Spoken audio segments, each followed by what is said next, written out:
The big event tomorrow night, President Donald Trump, finally, after being invited, disinvited, invited once again, will be delivering a State of the Union address. Joining us on the phones to discuss that, former Congresswoman out of New York, Dr. Nan Hayworth, here on the Chad Hasty Show. And Dr. Hayworth, welcome to the show. Glad to have you on. Thank you, Chad. So glad to be with you. Please call me Nan. Well, it's a pleasure to have you on the program. Our audience has seen you on Fox, on CNN, on a number of different shows nationally. It's great to have you on here. Let's talk about the President's State of the Union address tomorrow night. What are you looking forward to hearing from President Trump? You know, Chad, the President has made so many incredible advances for the American people, for every community, from Texas, the great state of Texas, to struggling New York. We have all benefited from what the President has done, and I think that's what he should put first and foremost, because we all know he gets so much flack that is so undeserved from the so-called mainstream media. But, it's a real thing. The entertainment industry, popular culture, this man gets vilified. And what has he done? He's put Americans back to work by the millions. Wages are rising. The proportion of Americans back at the job is the best it's been in a long time. And we all know it's across every community. It's across, it doesn't matter where you live, what your race is, how you grew up. Every American has a better opportunity now. And he's got some very big goals yet to accomplish. We know what's going on. He's going to face down a sea of his adversaries, including the Speaker. And I think same old Nancy Pelosi is a loser for the Democrats. But I think the president should make the case with a positive attitude, winning attitude. Don't be sour. Be positive, and I think he can have a very good night. And how positive do you think the president's going to be? Because this is I saw a piece out earlier. It may have been from The Hill or Politico, which was asking the question: are we going to see? In the past State of the Unions, the president has been kind of he's been upbeat. He's kind of been a uniter. He really hasn't targeted the Democrats. We're going into a different feeling, a different mood in Washington, D.C. with Speaker Pelosi behind him and the Democrats who are just against any kind of border security, it seems. So do you think the president's going to take a little bit of a tougher line on Democrats tomorrow night? Well, yeah, I think he probably will, Chad, and I don't think that's without justification. But I think the argument he has to make, look, the leadership among the Democrats who are trying, particularly Nancy Pelosi, let's face it, who are trying very hard, who are working very hard not to compromise, not to work with me on this, are doing Americans a disservice and, frankly, doing, another caravan's coming, and it's headed for Texas, as far as I know, Chad, right? Right. Headed for Texas, thousands of people. And he has to make the case. We all know we've heard it. He's been saying these things, but this is his big chance on the great big stage to say, look, this is an issue about security and safety. It's a humanitarian issue. He said that on January 8th in his speech. He's got another bite at the apple this time, and I hope that he can do it in a way that says, look, I need the Democrats to work with me, but it's not about me. You need the Democrats to work with me, you, the American people. And we know there's been polling recently. Nancy Pelosi is taking a terrible chance with her couple of dozen members who are from districts that voted for President Trump but went with the Democrat this time. Those Democrats are skating on very thin ice. And they polled in those districts, and in fact, those folks, their constituents, are with the president on this issue. So I think if he presents it as, look, this is about everybody being safe and secure, including those migrants who are putting their lives at risk. And he's been talking about trafficking. He's right. He's been talking about drugs. He's right. So I think he can be tough about this. I think he's going to be tough. He's going to be forceful. But if he can do it in a way that puts the onus on Nancy Pelosi, makes her look like she's the bitter, angry, oppositional obstructionist, and he's the one trying to move us all forward.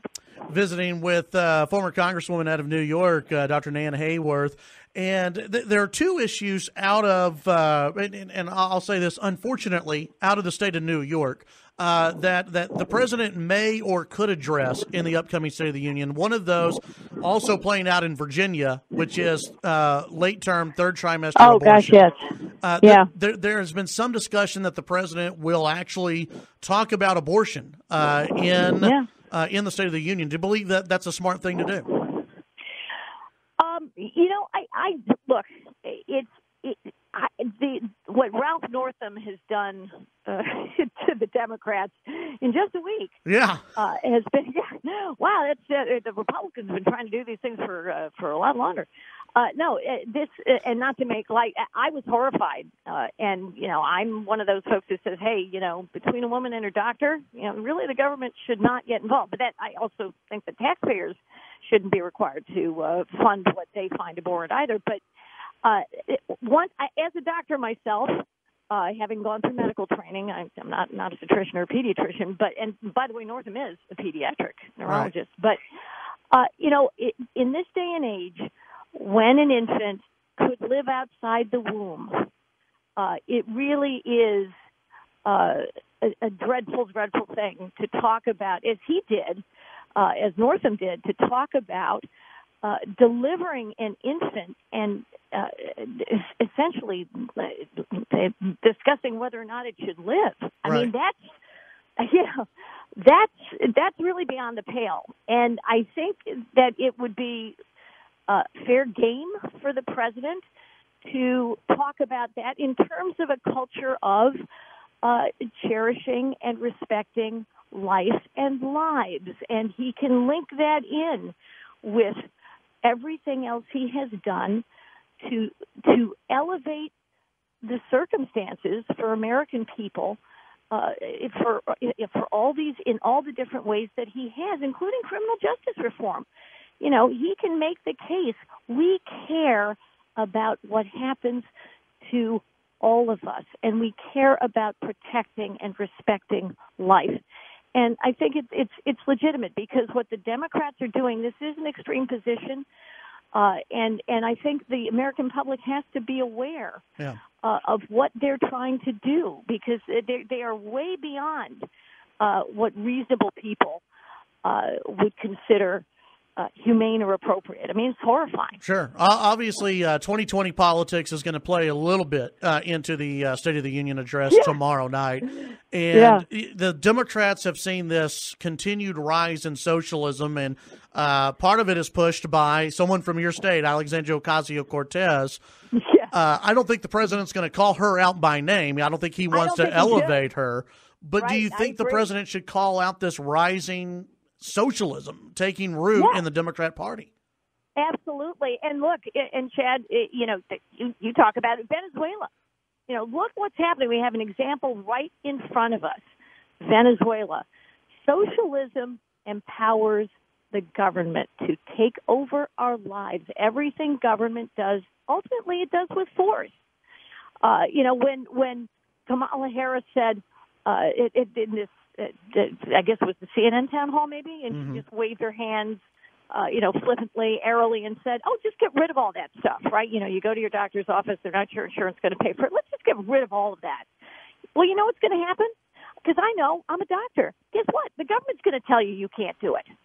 We're not doing, you can't get rid of the citizen's right to choose their education, their health insurance, their doctor, what kind of home they want to live in, whether they want to rent or buy, all these different things. Democrats have this dream that somehow, if we just let the government run all these things, it'll be so much better. No, it won't. No, it won't. What we're going to do is empower government to make bad decisions and force us to pay for it. And guess what? That's what happened in Venezuela. That's what we're fighting today. We are the freedom fighters. And, President Trump can definitely, I think he should bring that home. Our Constitution guarantees us freedom. I am fighting for the Constitution. We've got our Supreme Court justices. I think you should point to them. We are fighting for your freedoms, for the freedom of everyone. I think he should absolutely take on the issue of socialism. And I agree with you. We should not mention Alexandria Ocasio-Cortez by name because she's got too much oxygen in this public arena as it is. Yeah, absolutely. Visiting with former Congresswoman Dr. Nan Hayworth here on the Chad Hasty Show. Before I let you go, I want to get your overall thoughts so far on the 2020 Democrat field. Well, I think the bigger it grows, I think the better it is for Republicans in a lot of ways. They're all racing to the bottom in terms of just what we were talking about, and not just that, but also on the self-abasement, sort of self-flagellation apology tour, right? They've all had to enter the race, or many of them, apologizing for something that now in the Democratic Party is anathema. And I think it's going to be a very, the Republicans can get out their popcorn and watch. I think Senator Harris, everybody seems to think that among the announced candidates, she has the early lead. And I think, look, Chad, they're about identity politics, so they're trying to check all these boxes. Kamala Harris checks more boxes than most of the rest of the field. She's a woman. She's African-American. She's Indian-American. She's first generation. If that's all you're going on and you're willing to tolerate someone who will airily just wave her hand and say, let's get rid of all private health insurance, I think the Republicans have great opportunities to take her on. And to take all of them on the basis of the fact that it's policy that makes the difference. It's what we do for every American. It's not about the identity of that particular individual. It's about what they're going to do for all of us. And the president can point to fact after fact after fact about what he has done. I'm looking forward to the race. Yeah, absolutely. Former Congresswoman Dr. Nan Hayworth, appreciate your time today, and we'll visit with you again in the future. It's a privilege. Thank you, Chad. Thank you. That's Dr. Nan Hayworth, former Congresswoman out of New York. Chad Hasty Show, KFYO.